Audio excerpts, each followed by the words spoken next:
مدني ولا شطار؟ انا مهما اتكلم بجد والله مش هيكفي. كفايه ان حضرتك خلتنا نعرف نقعد كده ونذاكر.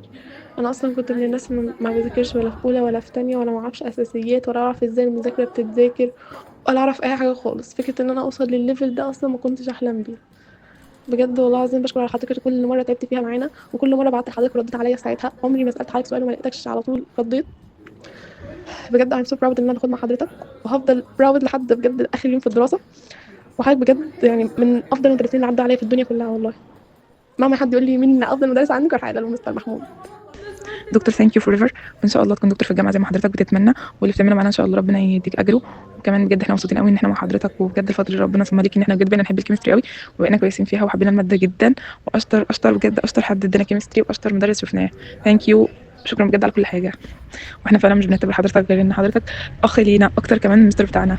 ثانك يو يا مستر. دكتور محمود، انا حابه ان انا اشكر حضرتك بجد على تعبك معانا ومجهودك.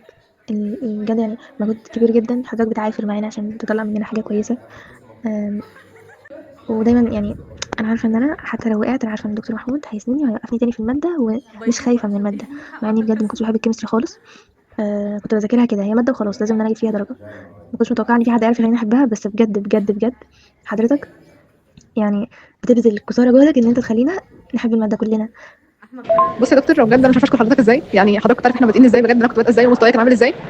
طبعا دلوقتي حضرتك شايف مستواي عامل ازاي احسن بكتير، يعني كل ده طبعا من فضل حضرتك. بجد مش هنسالك ابدا ازاي كنت انت الوحيد اللي مقتنع ان انا مستواي كويس ويجي مني. فبجد شكرا على كل حاجه، وبجد يعني ان شاء الله نشرف حضرتك في اخر سنه. وبجد شكرا على كل حاجه، يعني بجد انا مقتنعه جدا بحضرتك والله.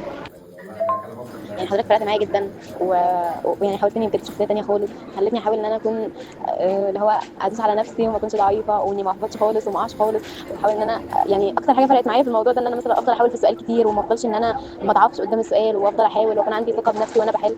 وده ما كسبتوش بجد غير مع حضرتك. وفعلا في يعني في الشامل انا فعلا كنت مستغربه نفسي، اللي هو انا كنت بحل بثقه، اي نعم اتوترت في الاخر بس بجد مش عارفه يعني كنت برضه حاجه ثانيه. بجد شكرا لحضرتك جدا، ومش عارفه اقول لحضرتك ايه والله. حضرتك يعني كنت سبب كبير جدا بعد ربنا ان انا اكون كده. وحقيقي ربنا يا رب يكرمك وتحقق تتمناه يا رب دايما، ونشوفك بخير وسلامه يا رب.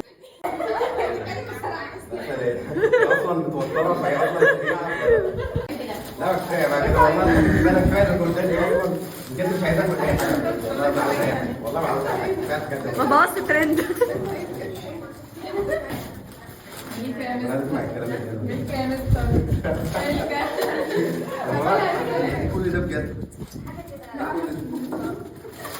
مريم عندك انا كنت عايزه اجيب دكتور، عارف كنت عايزه اجيب لك ايه مكان الشيبسي؟ عيش وحلاوه.